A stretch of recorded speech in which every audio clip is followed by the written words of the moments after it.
एक तरफ सामाजिक न्याय के रूप में ढेर सारी योजनाएँ चलाई जा रही हैं। जैसे मैं राजस्थान में देख रहा हूँ, या आप उदाहरण में दिल्ली को ले लीजिए कि महिलाएँ बस से यात्रा फ्री करें, और राजस्थान में ₹8 में खाना खिलाने की व्यवस्था, जिसमें ज़्यादातर मज़दूर तबके वो हैं खाना खाने वाले इंदिरा रसोई में, जो यूपी, बिहार और बाकी राज्यों से आते हैं। उनको एक एक विश्वास है कि हमें पका-पकाया खाना मिल जाएगा। तो अगर एक पकाकर खाना मिलने की व्यवस्था इस तरीके से हो सकती है, तो 81 करोड़ लोगों को फ्री में राशन बाँटने की क्या व्यवस्था करने की ज़रूरत है? दूसरा, क्या शिक्षा, चिकित्सा, न्याय और इस तरीके के ट्रांसपोर्ट, यातायात की व्यवस्थाएँ सरकारी सुविधा में मुफ्त नहीं हो सकती? अगर ऐसा हो गया, तो मेरे ख्याल से ये भी बराबरी का एक दर्जा ही होगा, आरक्षण से ज़्यादा हो सकता है ये कारगर हो। ऐसा लगता नहीं कि राजनीतिक राजनीतिक चीज़ों से हटाकर हम आप जैसे लोगों को एक सामाजिक जागरूकता फैलाने का काम करना चाहिए कि भाई आरक्षण ज़रूरी है, लेकिन आरक्षण की मूलभूत ज़रूरतें थी सामाजिक न्याय के लिए, बराबरी के लिए। तो अगर बराबरी वाली सारी योजनाएँ आ जाए जन कल्याण की, तो लगता नहीं कि सरकारों को इस पे पहल करनी चाहिए, या चुनाव आयोग और बाकी लोगों को इस पे ध्यान देना चाहिए? निश्चित रूप से। और यूरोप के कई देशों में, जर्मनी में तो मुझे पता ही है कि वहाँ पे एजुकेशन फ्री है। और अभी तो कांग्रेस पार्टी ने शायद किसी प्रदेश में ऐलान भी किया है केजी टू पीजी तक फ्री एजुकेशन की। ये असली मुद्दा है, एजुकेशन को फ्री करना, और किसी भी और अच्छे स्कूल खोलना। अब उसमें ये नहीं हो कि प्राइमरी स्कूल बुरे नहीं थे। आज की पीढ़ी में जो अभी कहीं सर्विस क्लास में है, वो एक सर्वे आया है जिसमें ये बताया गया कि 95% लोग प्राइमरी स्कूल से पढ़ कर के आए। लेकिन प्राइमरी स्कूल को मुझे लगता है आप भी पढ़े होंगे, मैं भी पढ़ा हूँ, प्राइमरी स्कूल से ही अगर गाँव से होंगे तो। तो लेकिन उनको जिस तरह से बदनाम करके वहाँ पर उनको खत्म किया गया है, ये पूरी साजिश है। आरएसएस के तमाम स्कूल चल रहे हैं। तो जब तक आप प्राइमरी स्कूल खत्म नहीं करेंगे तो वहाँ पे वो बच्चे जाएँगे कैसे?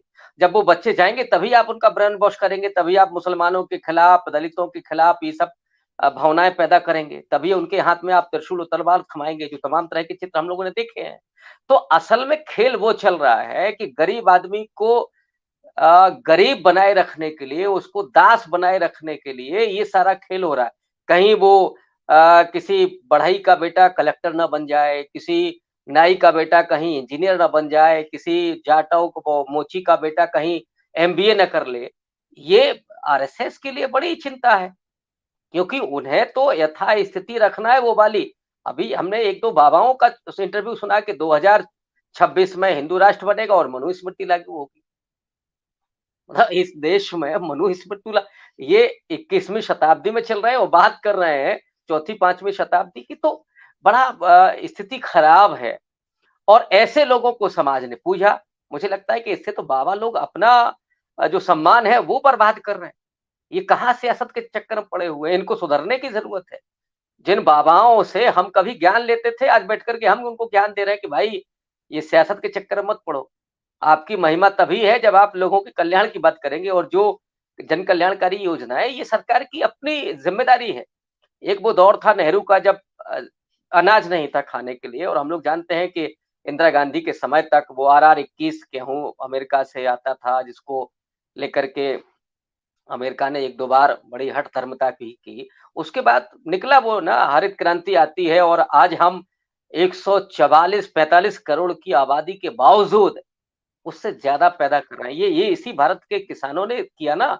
इस धरती का सीना चीन करके उन्होंने अपने खून और पसीने से आपका पेट भरा और आपको समुन्नत बनाया। तो इस देश में अब सरकार आत्मनिर्भर है, और वो उसे एजुकेशन पर, चिकित्सा पर पूरा खर्च करना चाहिए, और जो ट्रांसपोर्टेशन है उस पर पूरा खर्च करना चाहिए। तभी ये देश वहां पहुंचेगा। वो 5 ट्रिलियन का जुमला पैदा करके या 5 ट्रिलियन इकोनॉमी बना करके आप इस देश का डेवलपमेंट नहीं कर सकते, क्योंकि एक आप अंबानी पैदा हो जाएगा, एक अडानी पैदा हो जाएगा, लेकिन आपके यहाँ 40 करोड़ 50 करोड़ लोग अगर भूखे सोते हैं शाम को, तो क्या देश महान हो जाएगा? आप विश्वगुरु का बेवजह जुमला फेंकते रहिए, लेकिन अगर लोग मंदिरों में भिखारियों की लाइन में अगर संख्या बढ़ रही है, और ये बढ़ा है पिछले 9 साल में, तो देश को आप कैसे गौरवशाली बना रहे हैं?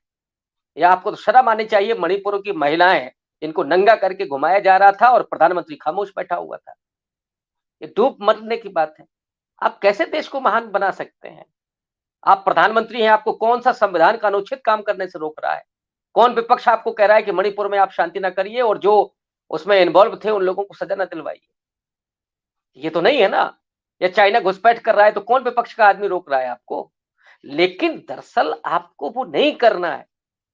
आपको सिर्फ सत्ता हासिल करनी है, सत्ता पर विराजमान रहना है।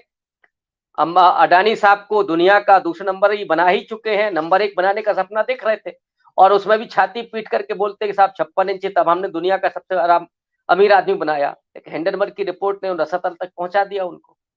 तो देश सब कुछ देख रहा है।